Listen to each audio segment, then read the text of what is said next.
Hello mga katuhog! I am Sharon at ngayon po sa video na ito ay ipapakita ko po sa inyo kung paano mag-crochet ng oval base. Napakadali lang po nito. Kapag gumagawa kayo, dapat lagi niyo pong iisipin yung mga increase na ilalagay natin sa tamang posisyon para po manatiling flat ang ating project. Para po updated kayo lagi sa mga video tutorials ko, make sure to like and follow this page and also do not forget to subscribe po. Ito naman po ang nauna kong ginawa. Tapos, bala ko pa siyang palakihan at lalagyan ko po ng plastic canvas sa ilalim para tumigas. Ito naman po ang gagamitin kong yarn na galing po sa Australia.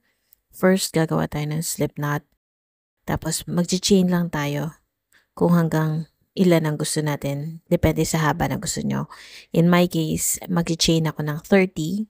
Pagkatapos po natin mag-chain 30 ay dun sa third chain from the hook.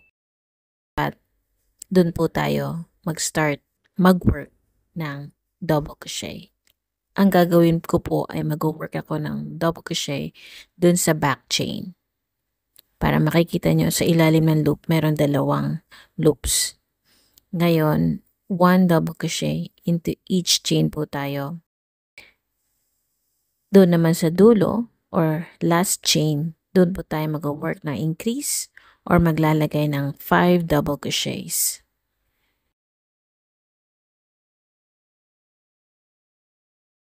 At pag po nakarating na tayo dun sa last chain, dun po tayo mag-work ng 5 double crochets. So, yung oval shape po nito ay mas bilugan dahil po mas maraming increase tayong nilagay. At kailangan po kung ano yung increase na nilagay natin dito sa dulo ng chain, pagbalik po natin dun sa kabilang dulo naman ay dapat meron ding 5 double crochets.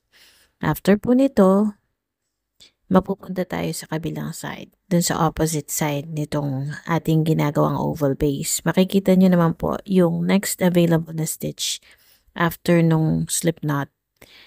Dun tayo mag-work ng 1 double crochet.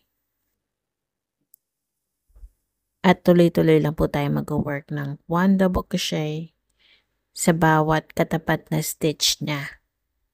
Hanggang sa makarating tayo dun sa last available stitch kung saan dapat meron din tayo or magkakaroon din tayo ng 5 double crochets in total.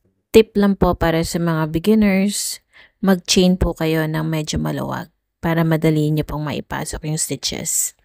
Ang last stitch po natin ay kung saan nandun ang ating first double crochet na ginawa kasama yung chain 2. So, bale, yung chain 2 po hindi mag-count as a stitch. Magdadagdag pa po tayo ng 4 na double crochet para mabuo yung 5.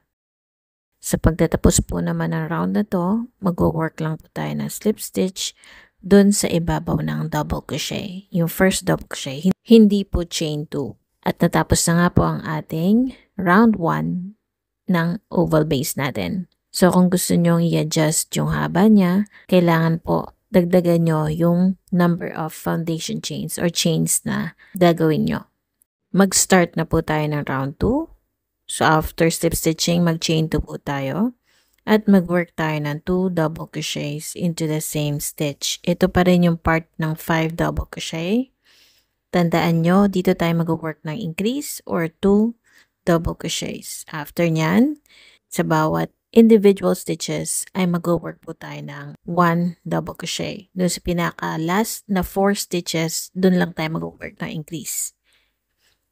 So, kailangan tandaan nyo po na ang pag-work ng increase ay kung saan lang andon yung increase natin. So, in this case, ang paglalagay po ng increase natin ay sa bawat isa sa 5 double crochets dito sa dulo. Pagkarating po natin doon sa 5 double crochets, 2 double crochets into each po tayo. And then, pagkalampas po natin doon, mag-work lang tayo ng regular na 1 double crochet into each stitch. At doon sa kung saan nandoon yung last 4 stitches natin na parte ng 5 double crochets ng previous round, doon naman po tayo mag-work ulit ng increase natin. So, ito po yung ginagawa natin para ma-maintain natin na flat ang ating oval base. Kasi dapat nasa tamang position po siya. Kasi kung hindi po or makapag-skip kayo ng isang stitch, magiging tabingi po ang gawa natin na oval base. Sa pagtatapos po ng round 2 ay mag-work tayo ng slip stitch dun sa first double crochet na ginawa natin. Hindi po sa chain 2. Dun sa next round po ay maglalagay na naman tayo ng increase. Bale, papalakihin po natin ang oval base natin. So mag-start tayo by chaining 2 at pagkatapos po ay mag-work tayo ng 1 double crochet into the same stitch at 2 double crochet into the next. Party po kasi yun ng increase at maglalagay na lang tayo ng increase dun sa ikalawang increase ng previous round. Bale, tandaan lang po natin ang paglalagay ng increase dun sa ikalawang double crochet of the previous increase tayo. Mag-work ng 2 double crochets dito sa side na to at dapat po pantayan sa kabilang dulo. So, 5 beses din po natin uulitin yung paglalagay ng increase. Ngayon, dun po sa individual stitches, mag-work lang po tayo ng just 1 single crochet into each stitch. Tapos, saka po tayo mag-work ulit ng increases dun sa ikalawang double crochet. So, bali ang sequence natin, pagkarating natin sa first double crochet of the previous increase, 1 double crochet, and then 2 double crochet into the next. Uulitin natin yan 5 times. Kung nakaabot na kayo sa part na to ng video, pa-comment naman kung taga saan kayo para ma-shoutout ko kayo sa next upload. Maraming salamat sa suporta! At pag nakalagpas na po tayo, mag-work lang tayo ng 1 double crochet into each stitch. Ngayon, maglalagay na lang tayo ng increase dun sa last 4 increase na meron tayo dito sa round na to.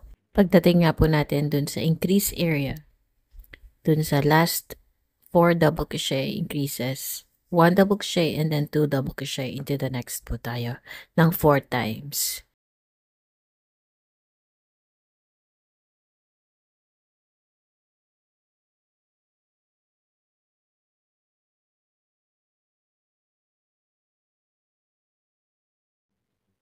Pagkatapos po niyan ay mag-work tayo ng slip stitch dun sa ibabaw ng first double crochet na ginawa natin to end this round. So, tapos na po ang round 3 natin. Ngayon, sa round 4 po, chain 2 ulit tayo pero hindi siya mag-count as a stitch. 1 double crochet dun sa same stitch.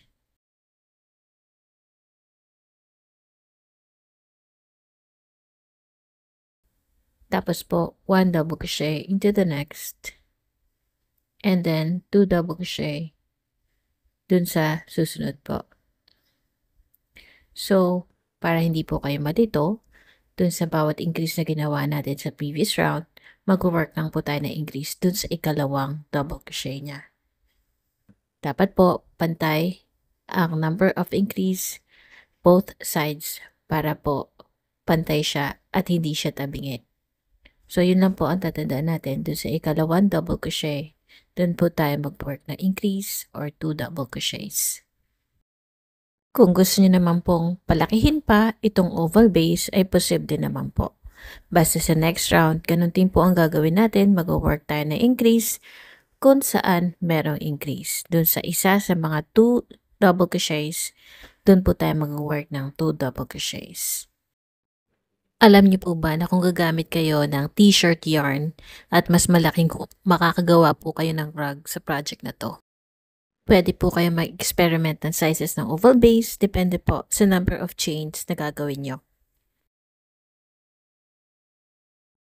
Pagkatapos po niyan, ay syempre mag-work lang tayo ng 1 double crochet into each stitch hanggang sa makarating na naman tayo sa kabila at doon tayo mag-work ng increase kung saan meron tayong increase ng previous round. Isa lang doon po ang ilalagay nyo na increase na 2 double crochets.